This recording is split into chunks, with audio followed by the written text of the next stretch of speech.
అందరికీ నమస్కారం. Welcome back to my YouTube channel. ఈరోజు వెండి మరియు బంగారం ధరలు ఏ విధంగా ఉన్నాయో చూసేద్దాం రండి. వెండి ధర అయితే పెరిగిందండి, బంగారం ధర అయితే తగ్గిందండి. ఆపోజిట్గా ఉంది ఈసారి అయితే. మరి ఎంత తగ్గాయో ఎంత పెరిగాయో పూర్తిగా తెలుసుకోవాలనుకుంటే మటుకి ఈ వీడియో పూర్తిగా చూసేయండి. మీకు ఇలాగే daily gold and silver price updates కావాలనుకుంటే మీరు మన ఛానల్ అయితే సబ్స్క్రైబ్ చేసుకోండి. ఆల్రెడీ సబ్స్క్రైబ్ చేసుకున్న వాళ్ళందరికీ థ్యాంక్ యూ సో మచ్. ఈరోజు 1 కేజీ వెండి ధర 87,000 ఉండేది కాస్త పెరిగి 88,000కి అయితే చేరుకుందండి. అంటే మనం చూసుకుంటే 1,000 రూపాయలు అయితే పెరగడం జరిగింది. అంటే చూడొచ్చు ఇంక్రీజ్ అయిందండి. వెండి రేట్ అయితే 1,000 రూపాయలు అయితే ఇంక్రీజ్ అయిపోయింది కేజీకి. ఎక్కువనే చెప్పచ్చు. 1000 అంటే 24 క్యారెట్ల ప్యూర్ బిస్కెట్ 10 గ్రాముల బంగారం ధర 73,500 ఉండేది కాస్త తగ్గి 73,000కి అయితే చేరుకుందండి.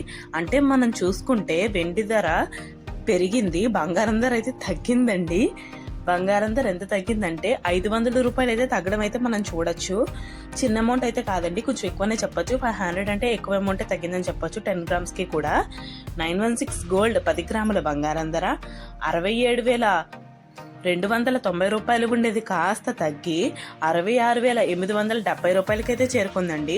అంటే ఎంత తగ్గిందంటే 420 రూపాయలు అయితే మనం తగ్గడం చూడొచ్చు. 916 గోల్డ్ 10 గ్రాముల బంగారం ధర అయితే మంచి విషయం అని చెప్పొచ్చండి. వెండి మరియు బంగారం ధరలు అయితే ఆపోజిట్లో ఉన్నాయి. కానీ వెండి పెరిగింది, బంగారం అయితే తగ్గింది. కానీ బంగారం తగ్గింది కాబట్టి కొంచెం గుడ్ న్యూస్, వెండి పెరిగింది కాబట్టి కొంచెం బాధ. సో మీకు ఇలాగే daily gold and silver price updates కావాలనుకుంటే మీరు మన ఛానల్ అయితే సబ్స్క్రైబ్ చేసుకోండి. ఈ వీడియోని లైక్ చేయండి, షేర్ చేయండి, కామెంట్ చేయడం మాత్రం మర్చిపోకండి.